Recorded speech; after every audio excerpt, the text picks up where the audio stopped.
வாழ்க வையகம் வாழ்க வையகம் வாழ்க வளமுடன் குரு வாழ்க குருவே துணை.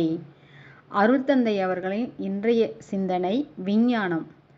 அணுவின் இயக்கத்தை அடிப்படையாக கொண்டு இயற்கை நிகழ்ச்சிகளின் தன்மைகளை அறிந்து கொள்ளும் விளக்கமே விஞ்ஞானம் ஆகும். விண் ப்ளஸ் ஞானம் விஞ்ஞானம்.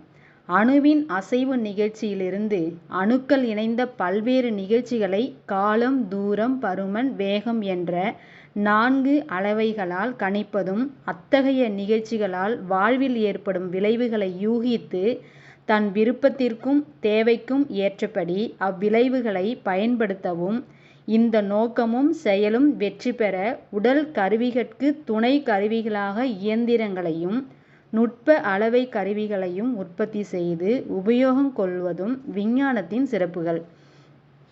பரமாணுக்களும் அவற்றின் கொத்து நிகழ்ச்சிகளும் பல்வேறு கட்டங்களை அடைந்து அவை சேர்ந்து இணைந்து இயங்கும் விளைவாக உருவம், ஒளி, ஒளி, சுவை, மனம் என்ற ஐவகை நிகழ்ச்சி பிரிவுகள் உண்டாகின்றன.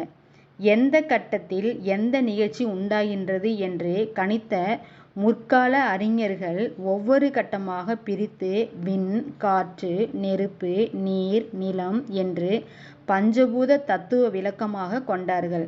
அந்த பஞ்சபூத தத்துவ விரிவாளர்கள் கூறும் அடிப்படை கூறுகளான 5 நிலைகளை விஞ்ஞானிகள் ஆவி பொருள், நீர் பொருள், கெட்டி பொருள் என 3 பிரிவாக கூறுகிறார்கள். ஓர் அணு என்ற கொத்தில் எத்தனை பரமாணுக்கள் இணைந்து எவ்வளவு இயக்க வேகத்தில் இயங்குகின்றன என்று கண்டு மற்றொன்றோடு ஒப்பிட்டு அவற்றில் கண்ட வித்தியாசங்களை பகுத்து ஒவ்வொரு பிரிவையும் ஒவ்வொரு மூலக்கூறாக பகுத்து பேசுகின்றார்கள். தத்துவ ஞானம் வேறு, விஞ்ஞானம் வேறு என்று கூற முடியாது. பொருள் நிலையை யூகித்து உணர்ந்து அதன் நிகழ்ச்சி நிலைகளை கூறுபடுத்தி விளக்குவது தத்துவம். பொருள் நிலையை மறந்து அல்லது காண முடியாமல் விடுத்து அதன் நிகழ்ச்சிகளையே பொருள் என மதித்தும் விளக்கி பிரித்தும் பேசுவது விஞ்ஞானம். தத்துவ ஞானத்தில் விஞ்ஞானம் அடங்கியுள்ளது.